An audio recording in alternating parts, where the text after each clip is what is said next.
الو، السلام عليكم ورحمة الله تعالى وبركاته. كيف الحال؟ تمام يا اخواننا، والله مكتوبة ومقدرة والحمد لله على كل حال، وهذا ما أراد الله. والله ما يعني أردنا هكذا، ولكن تسطرت، وهذا ما أراد الله.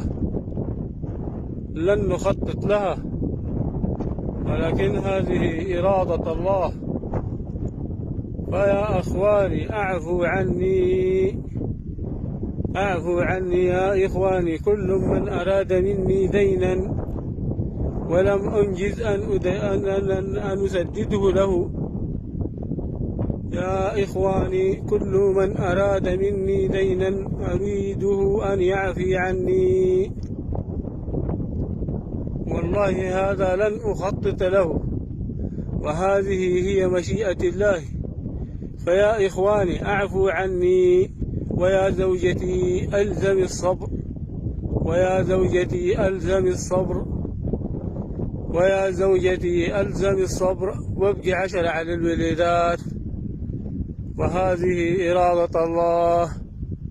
عفيت عنك فاعف عني، عفوت عنك فاعف عني، عفوت عنك فاعف عني. ويا أبي أعفي عني، ويا إخواتي أعفوا عني، ويا إخواتي أعفوا عني، ويا إخواني أعفوا عني، ويا أعمامي وعماتي أعفوا عني. واذكروني يذكركم الله، اذكروني يذكركم الله. وهذا ما أراد الله. والسلام عليكم ورحمة الله تعالى وبركاته. لا إله إلا الله محمد رسول الله.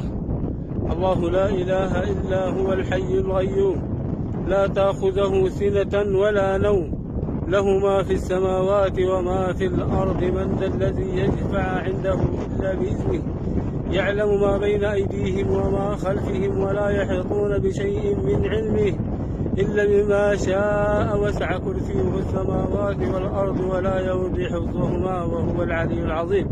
والسلام عليكم ورحمة الله تعالى وبركاته. ولا إله إلا